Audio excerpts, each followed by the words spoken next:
Hello everyone, आज चाहिँ हाम्रो HTML सिरिजको 5th भिडियो र आज चाहिँ हामी HTML कोटेसन र कमेन्ट्सको बारेमा बुझ्छौं। कोटेसन चाहिँ हामी वेबसाइटमा सर्ट कोटेसन राख्नको लागि युज गर्छौं भने कमेन्ट्स चाहिँ हामी हाम्रो कोडलाई बुझाउन युज गर्छौं।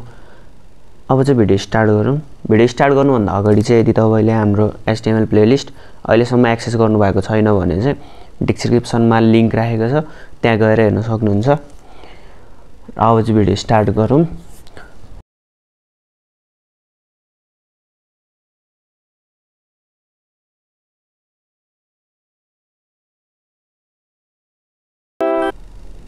हामी हाम्रो विजुअल स्टुडियो कोडमा आइसकेका छौं र अब चाहिँ ढिला नगरिकन म यहाँ एउटा HTML फाइल क्रिएट गर्छु। file.html र यसमा चाहिँ अब हामी HTML कोटेसन एलिमेन्टहरुको बारेमा बुझ्छौं। फर्स्टमा चाहिँ म बेसिक कोडलाई चाहिँ जेनेरेट गर्छु एक्सक्लेमेसन को युजले। अनि अब हामी बुझ्छौं HTML पहिला म यसको टाइटल राखिदिन्छु, कोटेसन एन्ड कमेन्ट्स। फर्स्टमा हामी कोटेसन एलिमेन्टहरु बुझौं।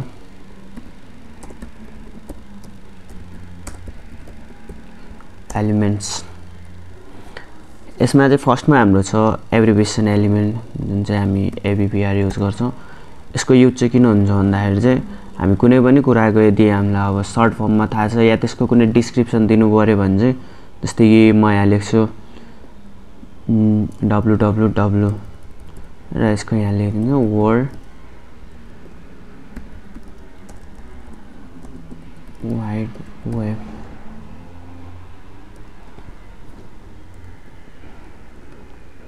मैले यहाँ टाइटलमा जुन लेखेको छु त्यो चाहिँ www को फुल फर्म हो र यसलाई चाहिँ कसरी हेर्न सकिन्छ भन्दाखेरि चाहिँ फर्स्टमा म राइट क्लिक गरेर ओपन विथ लाइभ सर्भर गर्छु र ब्राउजरमा ओपन हुन्छ। त्यसपछि हामी हेर्छौं, तपाईले देख्न सक्नुहुन्छ यहाँ www मा डटेडहरु आएको छ। यो चाहिँ किन आछ भन्दाखेरि चाहिँ यसले चाहिँ अब हामीलाई यहाँ ओभर गर्दाखेरि चाहिँ तपाईले देख्न सक्नुहुन्छ यहाँ वर्ल्ड वाइड वेब आछ।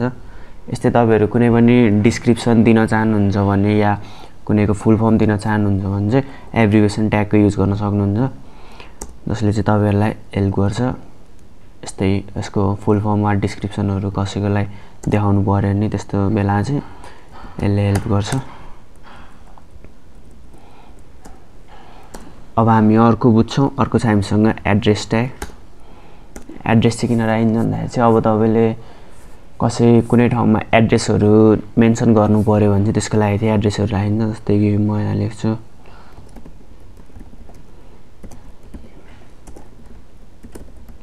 काठमाडौँ नेपाल, यहाँ लेखिदिन्छु म के लेख्छु भन्दाखेरि स्ट्रीट ब्रेक लाइन युज गरौँ। अब तपाईहरु देख्न सक्नुहुन्छ कि एड्रेस चाहिँ हल्का इटालिक फन्टमा आछ र यो चाहिँ हामी एड्रेसहरु डिफाइन गर्नको लागि अथवा एड्रेसहरु मेन्सन गर्नको लागि चाहिँ एड्रेस ट्यागको युज गर्छौं, जुन चाहिँ तपाईहरु देख्न सक्नुहुन्छ इटालिक फर्ममा छ र यो चाहिँ बुझ्नलाई सजिलो पनि भइराछ। र हामीसँग अर्को ट्याग छ BDO। र BDO चाहिँ हामी किन युज गर्छौं भन्दाखेरि चाहिँ हामीलाई यदि कुनै पनि टेक्स्ट, जस्तै मैले यहाँ लेखेको छु this text is left to right, अनि यहाँ अब हाम्रो अर्को video this text is going right to left. जस्तै तपाईहरु देख्न सक्नुहुन्छ बेसिकली हाम्रो टेक्स्ट चाहिँ लेफ्टदेखि राइटसम्म जान्छ। तपाईहरु यसरी this text is going left to right भनेर देख्न सक्नुहुन्छ। तर अब हामीले यो RTL युज गर्छौं भने चाहिँ यो राइटबाट चाहिँ लेफ्टतिर आउँछ हाम्रो टेक्स्ट चाहिँ। यहाँ देख्न सक्नुहुन्छ यो हाम्रो राइटबाट लेफ्टतिर आछ, यो चाहिँ भयो हाम्रो लेफ्टबाट राइटतिर गएको टेक्स्ट। यसलाई म यहाँनिर ब्रेक लाइन युज गरेर तपाईहरुलाई चाहिँ बुझ्न सजिलो होस् भनेर चाहिँ तपाईं यहाँ देख्न सक्नुहुन्छ यो भयो हाम्रो लेफ्ट टु राइट टेक्स्ट र यो भयो हाम्रो राइट टु लेफ्ट टेक्स्ट। देख्न सक्नुहुन्छ THIS जुन चाहिँ हामीले यहाँ लेखेको थियौँ त्यो टेक्स्ट चाहिँ एकदमै उल्टो भएर आएको छ। यस्तै कुराहरूको लागि चाहिँ तपाईहरु भिडियो युज गर्न सक्नुहुन्छ। र अब हाम्रो अर्को छ ब्लक कोड। यो चाहिँ किन युज हुन्छ भन्दाखेरि चाहिँ तपाईहरुलाई म डाइरेक्टली ब्राउजरमै देखाइन्छ।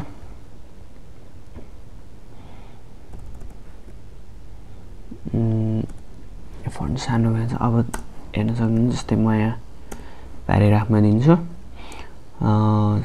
समरी अफ लोरेम। अहिले चाहिँ के गर्छ भन्दाखेरि तपाईको टेक्स्टमा इन्डेन्ट मतलब लेफ्ट साइड चाहिँ हल्का ग्याप गरेर तपाईलाई चाहिँ बुझ्न सजिलो गरेर चाहिँ दिन्छ। जस्तै तपाईहरु देख्न सक्नुहुन्छ यहाँनिर लोरेम समरी अफ लोरेम मैले जुन यो प्याराग्राफमा लेखेको थिएँ त्यो पछि ब्लक कोड चाहिँ हल्का यता टेक्स्ट इन्डेन्ट गरेर एक लाइन जोडेर मतलब ट्याप गरे जस्तो गरेर अनि यता साइडबाट चाहिँ देखाइदिएको छ। त्यस्तोको लागि चाहिँ तपाईहरु ब्लक कोडहरु युज गर्न सक्नुहुन्छ। र हामीसँग अर्को छ साइट। साइट पनि हामीले युज गर्छौं कुनै कुनै कुराहरु चाहिँ अब हाइलाइट गर्नु पर्यो नि मतलब मार्क गर्ने हैन के मतलब कुनै कुराहरु चाहिँ तपाईहरुलाई स्पेशली हाइलाइट गरेर देखाउनु मन छ भने चाहिँ त्यसको लागि चाहिँ हामी साइट युज गर्छौं। जस्तै तपाईहरु देख्न सक्नुहुन्छ म यहाँनिर दिस इज साइट टेक्स्ट गरेर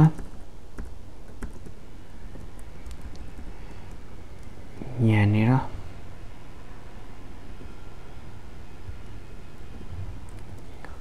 तपाईहरु देख्न सक्नुहुन्छ यो पनि हाम्रो इटालिक फन्टमा छ। जस्तै तपाईहरु कुनै पनि कुराहरुमा चाहिँ अब कुनै टेक्स्टहरु लेख्नु भएको छ तर तपाईलाई बिचको कुरा चाहिँ छुट्टै तरिकाले देखाउनु पर्यो भने चाहिँ साइट युज गर्छौं हामी। जुन चाहिँ अब हामीले अहिले चाहिँ धेरै युज गर्दैनौं साइट चाहिँ हामीसँग किनकि इटालिक पनि छ त्यसको लागि चाहिँ हामी साइटहरु धेरै युज गर्दैनौं तर हाम्रो चाहिँ साइट पनि पोसिबल चाहिँ छ HTML मा त्यो कुरा चाहिँ हो। र अब हामीसँग छ लास्ट एउटा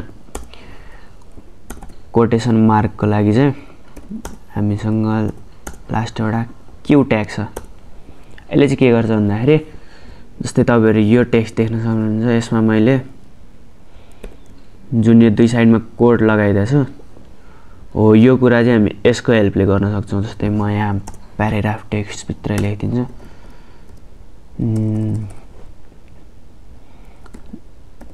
जन साइज। अब यहाँनिर राख्नुहुन्छ यसलाई म लगेर माथि राख्दिन्छु this is a quotation text. तपाईहरु ब्राउजरमा देख्न सक्नुहुन्छ कि यो बिचमा चाहिँ कोटेसन भित्र टेक्स्ट आएको छ।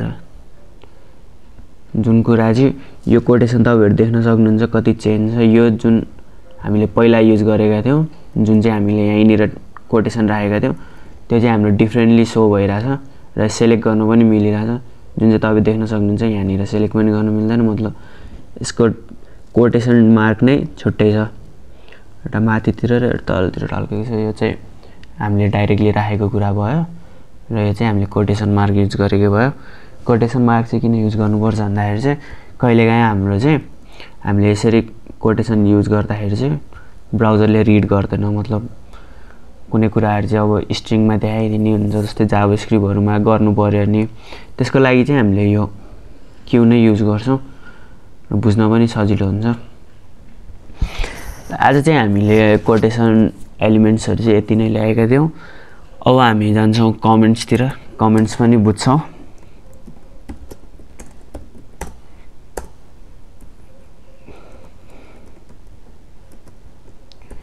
कमेन्ट्स बुझ्नको लागि चाहिँ जस्तै म यहाँ एउटा प्याराग्राफ टेक्स्ट दिन्छु। प्याराग्राफ भन्दा नि this is going commented. Comment चाहिँ हामी कसरी युज गर्छौं भन्दाखेरि चाहिँ फर्स्टमा हामी लेस देन सिम्बल युज गर्छौं त्यसपछि कोटेसनमा त्यसपछि डबल हाइफन अनि हाम्रो लास्टमा चाहिँ हुन्छ double hyphen plus greater than symbol लास्टमा चाहिँ कुनै हामीले एक्सक्लेमेसन मार्क युज गर्दैनौँ र यो चाहिँ हाम्रो कमेन्ट भइसकेको छ र यो कमेन्ट चाहिँ अब हामी ब्राउजरमा हेर्न खोज्छौँ भने चाहिँ ब्राउजरमा सो हुँदैन कमेन्ट्स कहिले पनि ब्राउजरमा सो हुँदैन यो चाहिँ हामी कोड बुझ्नको लागि युज गर्छौँ जस्तै कि मैले यहाँ अब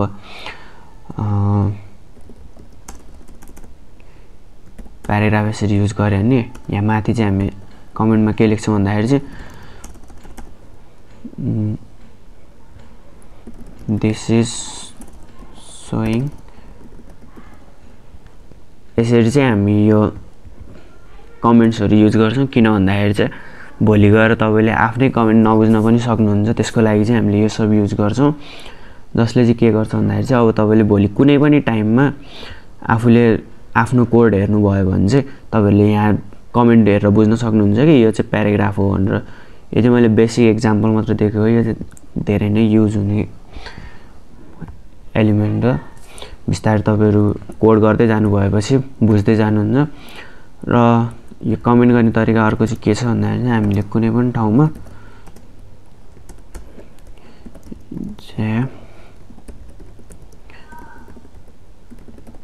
कमेन्ट्स प्याराग्राफ भनेर लेखेको छु यसमा चाहिँ देख्न सक्नुहुन्छ म यसलाई चाहिँ बीचबाट कमेन्ट गरिदिन्छु एक्सक्लेमेसन कोट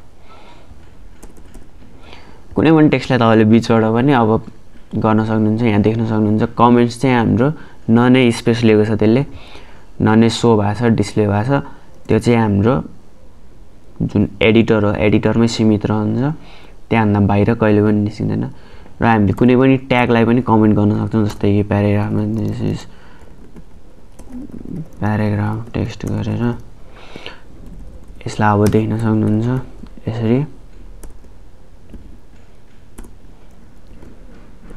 यसरी पनि हामी गर्न सक्छौँ कमेन्ट्सको युज जस्तै तपाईँ देख्न सक्नुहुन्छ त्यो प्याराग्राफहरू सो नै भएन प्याराग्राफ मात्रै नभएर तपाईँहरू मल्टिलाइन कमेन्टको लागि पनि सेम युज गर्न सक्नुहुन्छ जस्तै यसमा लेखिदिन्छु म लोरेम 5 अनि हामीसँग छ अर्को आइमा लोरेम 5 यो दुईटा टेक्स्ट तपाईँ देख्न सक्नुहुन्छ यो दुईटैलाई म मल्टिलाइन कमेन्टले कमेन्ट गर्न सक्छु यस्तरी यसलाई यहाँनिर पेस्ट देख्न सक्नुहुन्छ यो दुईटै चाहिँ कमेन्ट भइसकेको छ जुन चाहिँ ब्राउजरमा देखिरहेको छ नि यो दुईटा तपाईँ देख्न सक्नुहुन्छ दिस इज प्याराग्राफ जुन चाहिँ हामीले यहाँ माथि लेखेका थियौँ त्यो भयो र कमेन्ट चाहिँ हामी भिजुअल स्टुडियोमा चाहिँ यसरी यो एक्सक्लेमेसन आइफोन गरेर यसरी चाहिँ कमेन्ट नगरेर हामी चाहिँ के गर्छौँ भन्दाखेरि चाहिँ जस्तै यहाँ केही लेख्यो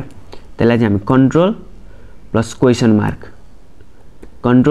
क्वेसन मार्कले कमेन्ट अथवा कमेन्ट आउट गर्छौँ जस्तै तपाईँ देख्न सक्नुहुन्छ म यो कुरालाई कमेन्ट आउट गरेँ भने control plus question mark comment out भयो कमेन्ट आउट यसरी चाहिँ हामी भिजुअल स्टुडियोमा कमेन्ट गर्छौँ यदि अब तपाईँ नोटप्याड चलाइराख्नु भएको छ भने चाहिँ तपाईँले टाइप नै गर्नुपर्ने हुन्छ अब जस्तै लेस देन एक्सक्लेमेसन हाइफन तर भिजुअल स्टुडियो कोडमा चाहिँ अन्ली कन्ट्रोल अनि त्यसपछि कन्ट्रोल क्वेसन मार्क यसरी कमेन्ट गर्न सक्नुहुन्छ